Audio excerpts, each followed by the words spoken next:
নমস্কার, food life love চ্যানেলে আপনাদের সকলকে স্বাগত। আজ আপনারা মাছটা দেখেই বুঝতে পারছেন কী মাছ রান্না করতে চলেছি।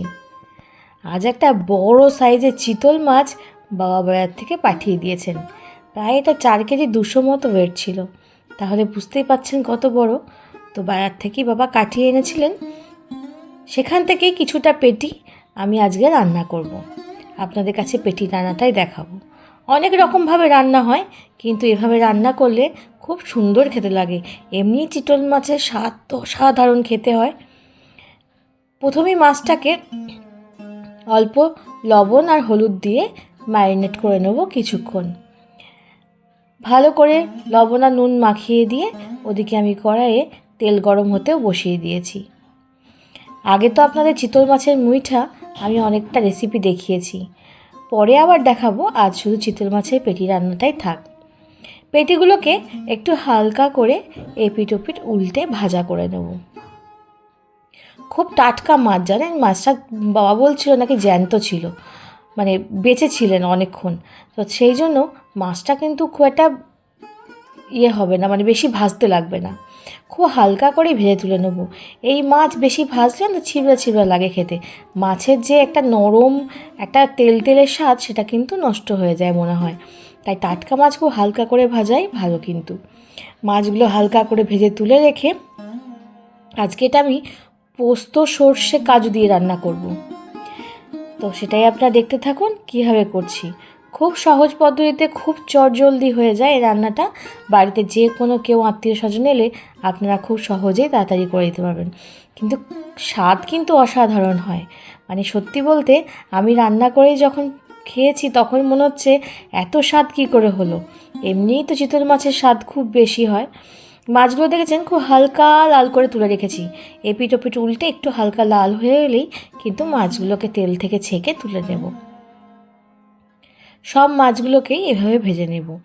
ভাজা হয়ে গেলে ওই তেলের মধ্যেই দিয়ে দেব একটু কালো জিরে ফোড়ন আর একটু তেল দিয়ে দেবো, কারণ বাকি মাছগুলো ভাজতে এখনও বাকি আছে, তো যেটুকু সময় লাগবে আর কি। বাকি পেটিগুলো একইভাবে উলটপালট করে ভেজে নেব। সবগুলোকে দিলাম। আমি না বড়ো সাইজের পেটিগুলোই নিয়েছি, লেজার দিকের পেটিগুলো কিন্তু আজকে আর রান্না করিনি। মাছ ভাজা হয়ে গেছে, সব তুলে রেখে কড়াইয়ের মধ্যে আরেকটু সর্ষের তেল দিয়ে প্রথমে একটু কালো জিরে ফোড়ন দিয়ে দেব। আর ওদিকে দুটো মিডিয়াম সাইজের পেঁয়াজকে একটু পেস্ট করে নেব। আর একটা মশলা বানিয়ে রাখবো। দিয়ে দিলাম 4 চামচ মতো পোস্ত, তার সাথে দিয়ে দেব 2 চামচ মতো কালো সর্ষে, তার সাথে দিয়ে দেব 1 থেকে 1.5 চামচ মতো সাদা সর্ষে, আর ওই ধরুন 10-12টা মতো কাজু বাদাম, যেটা জানেন পরে দিয়েছিলাম, তখন আমি ভিডিও তুলতে কিন্তু ভুলে গেছিলাম। তাই আপনারা অবশ্যই কিন্তু একটু অ্যাড করে দেবেন। মশলাগুলো সব বেটে রেখে ওই তেলের মধ্যে আরেকটু সর্ষের তেল দিয়ে কালো জিরে ফোড়ন দিয়ে প্রথমে পেঁয়াজটাকে খুব ভালো করে ভাজা করে নেব। যেন পেঁয়াজটা একটু লালচে লালচে রং হয়ে যাওয়া অবধি অপেক্ষা করব। পেঁয়াজ ভাজা খুব ভালো করে হলে জান তো যে কোনো রান্নাতেই স্বাদ কিন্তু খুব ভালো আসে। তাই এটা কিন্তু আপনারা খেয়াল রাখবেন। এই যে সাদা রঙটা যখন ডিপ হয়ে যাবে, দেখছেন পেঁয়াজের রসটাও কিন্তু অনেকটা শুকিয়ে এসছে আর পেঁয়াজের রঙটাও কিন্তু চেঞ্জ হয়ে গেছে। এর মধ্যে দিয়ে দেব পরিমাণ মতো কাঁচা লঙ্কা বাটা।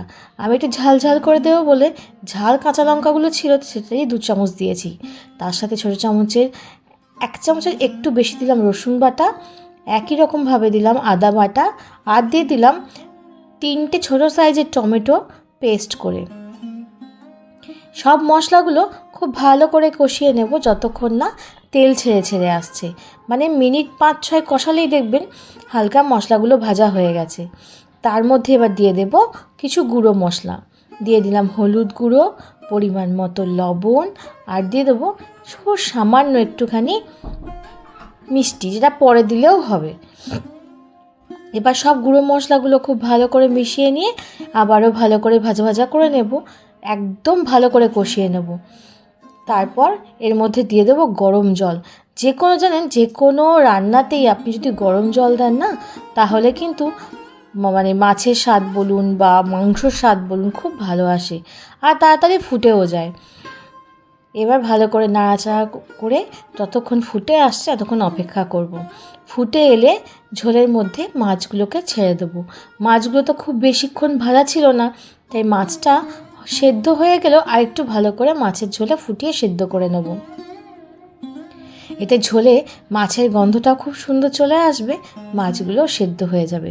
আপনারা যদি মাছের ঝাল খেতে চান তাহলে এরকম অবস্থাতে একটু ঘি আর গরম মশলা ওপর থেকে ধনেপাতা কুচি দিয়ে নামিয়ে নিন।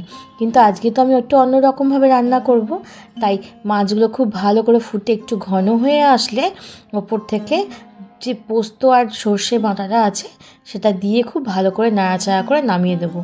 আর একটা জিনিস যেটা বলতে ভুলে গেছিলাম, এই মাছ যখন ভাজবেন কড়াই হোক ফ্রাইং প্যানই হোক, খুব হালকা করে, মানে বেশি একবারে দিয়ে ভাজবেন না।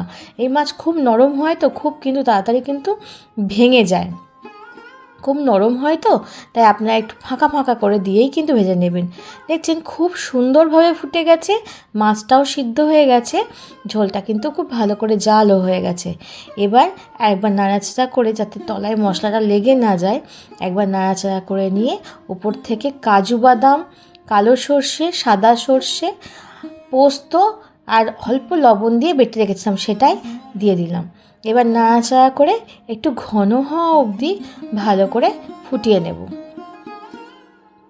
ওই ধরুন মিনিট 10 মতো মিডিয়াম ফ্লেমে বা হাই ফ্লেমে একটুখানি যদি পারেন, মানে বড় বার্নার হলে মিডিয়াম ফ্লেম আর ছোটো বার্নার হলে হাই ফ্লেমে ফুটিয়ে নিলেই কিন্তু খুব ভালো করে গ্রেভিটা হয়ে যাবে। আর আপনারা যদি মনে করেন ঝোল ঝোল খাবো তাহলে 2-3 মিনিট ফুটিয়ে নামিয়ে রাখুন। ওপর থেকে একটু কাঁচা লঙ্কাও দিয়ে দিলাম। এই কাঁচা লঙ্কাগুলো তো ভাতে মেখে খেতে খুব ভালো লাগে, আমি হয়তো প্রত্যেক ভিডিওতেই বলে থাকি। আসলে ঝাল না হলে জানেন তো ভাত খাওয়াটা ঠিক জমে না। রঙটা কত সুন্দর এসছে দেখেছেন? ভিডিওটা কেমন লাগলো অবশ্যই জানাবেন। ভিডিওটা ভালো লাগলে একটা লাইক করে দেবেন। নতুন বন্ধু যারা দেখছেন তারা সাবস্ক্রাইব করে পাশে থাকতে অবশ্যই ভুলবেন না। সবাই খুব ভালো থাকবেন, সুস্থ থাকবেন আর সকলকে ভালো রাখবেন। এভাবে একবার চিতল মাছের পেটি রান্না করে দেখবেন, আমি কথা দিচ্ছি আপনাদের খুব পছন্দ হবে। এত জুসি, এত সফট আর এত টেস্ট যে চিতল মাছ না খেলে আপনারা বুঝতে পারবেন না। দেখেছেন কতটা ঝোলটা কমিয়ে ফেলেছি, এটুকু থাক, ভাতে মেখে খেতে লাগবে।